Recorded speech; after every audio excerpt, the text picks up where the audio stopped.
सतगुरु आए दया करी ऐसे दीन दयाल, बंदी छोड़ वृत्तास का, उसका गुण है बंदी छोड़, काल के लोक से छुड़वाने वाले, और दक्ष अग्नि प्रतपाल, हमारा पालन पोषण धारण पोषण करने वाले वही हैं।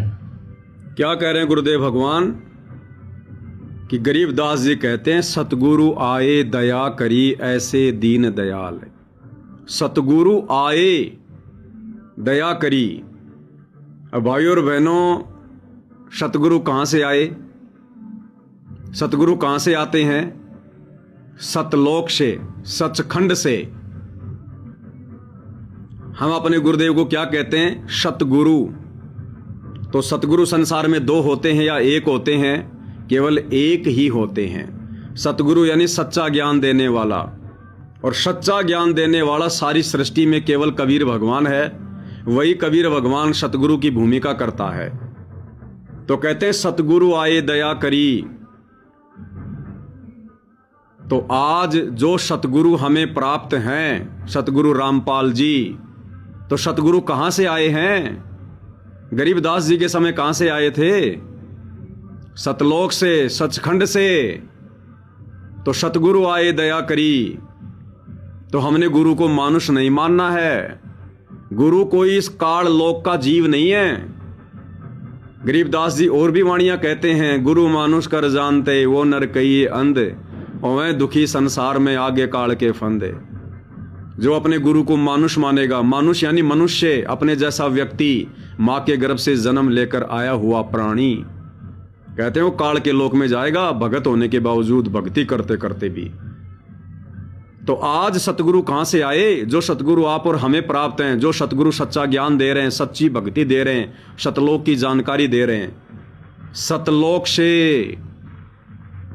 तो अगर सतगुरु रामपाल जी 8 सितंबर 1951 को सतलोक से चलकर आए हैं, तो फिर हम इनको मां के गर्भ से जन्म लेकर आया हुआ क्यों कहते हैं? क्यों हम अपने कर्म फोड़ रहे हैं? क्यों हम 8 सितंबर को इनका जन्मदिन अवतरण दिवस के बहाने बना रहे हैं? सतगुरु आए दया करी। तो हमें भी तो आज सतगुरु मिले हुए हैं। तो सतगुरु फिर कहां से आता है? सतगुरु तो भाई सतलोक से ही आता है। तो सतगुरु रामपाल जी स्वयं परमेश्वर हैं, परमात्मा है। ये परमात्मा अजब गजब लीला करता है। इतनी आसानी से भक्तों को कैसे समझ में आ जाएगा?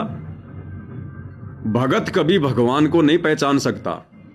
भगत कभी अपने सतगुरु को नहीं जान सकता। सतगुरु जिन जिन आत्माओं पर दया करेगा अपनी पहचान करवाने की, वही आत्माएं उसके आशीर्वाद से पहचान पाएंगी। अरे इस सतगुरु को, इस परमात्मा को 21 ब्रह्मांड का स्वामी काल ज्योति निरंजन वो भी नहीं पहचान पा रहा। विचार करो, 21 ब्रह्मांड का राजा ये नकली भगवान काल, ये भी सतगुरु को नहीं पहचान पा रहा। ये भी धोखे में है। उसने 2 बार अपनी कोशिश करके देख ली, करोथा कांड के समय और बरवाला कांड के समय, कि हो सकता है मुझे कुछ भेद पता चल जाए, कोई सुराग लग जाए। लेकिन परमात्मा भी अजब गजब के एक्टर हैं। जो लीला ये अपने हाथ में लेते हैं उसको पूरी निभाते हैं।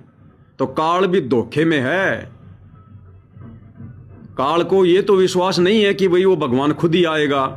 उसको इतना जरूर है कि वो मेरे भाइयों को यहां पर भेजता रहता है संत रूप में। तो काल को डाउट था कि हो सकता है ये जो धरती पर ऐसा निर्मल ज्ञान दिया जा रहा है, कहीं ये कोई जोगजीत वगैरह तो नहीं है, ज्ञानी तो नहीं है, सहजदास तो नहीं है। तो काल को चिंता बनी। 2006 सतलोक आश्रम वालों को सवारा।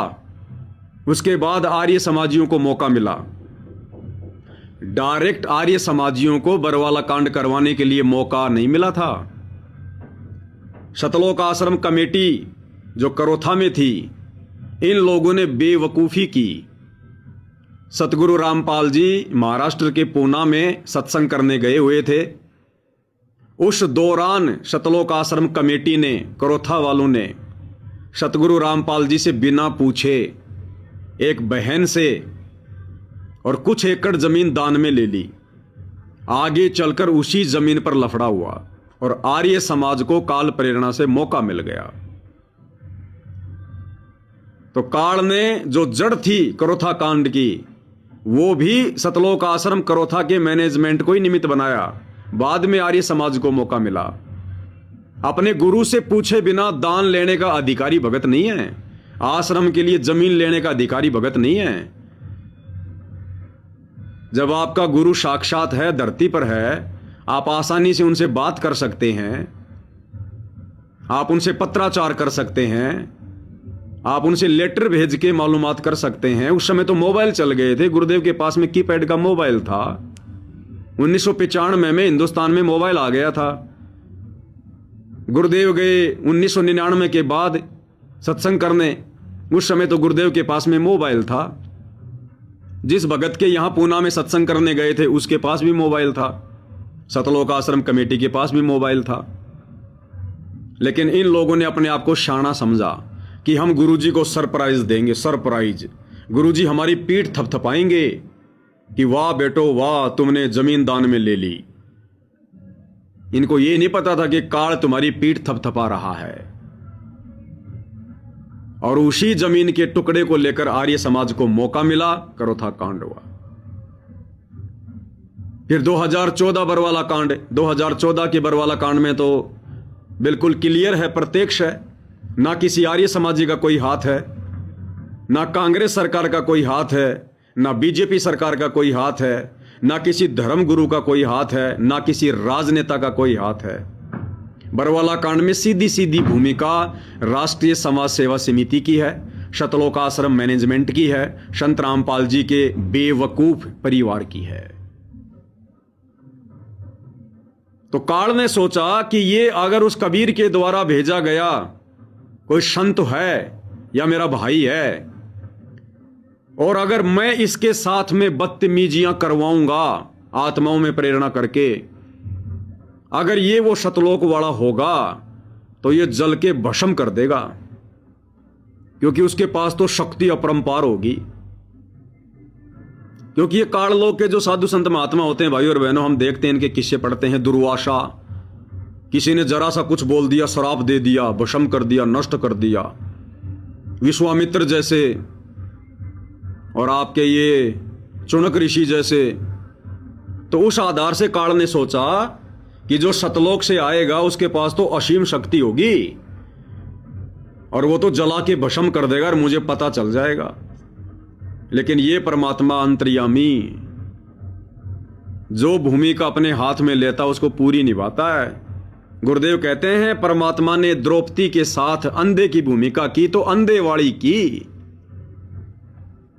तो भाई और बहनों, जब इस कबीर भगवान को, सतगुरु रामपाल जी को काल भी समझ नहीं पा रहा, वो भी धोखे में है, उसने भी हड़के में छोड़ दिया कि वो सतलोक वाला नहीं हो सकता, 11 साल से जेल में बैठा है, ये वो नहीं हो सकता।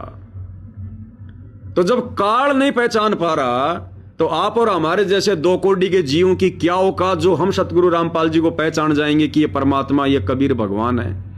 और देख लो ना, आज 50-60 लाख भगत उनकी शरण में हैं। कितने लोगों ने पहचाना है उनको? केवल साध संगति से जुड़े भाई बहनों ने।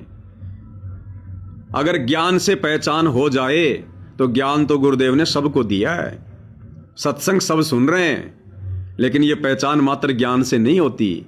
सतगुरु जिन आत्माओं पर दया करता है, रजा करता है, अपनी मेहर बख्शता है, वही आत्माएं अपने गुरु को कबीर भगवान के रूप में जान पाती हैं, पहचान पाती हैं।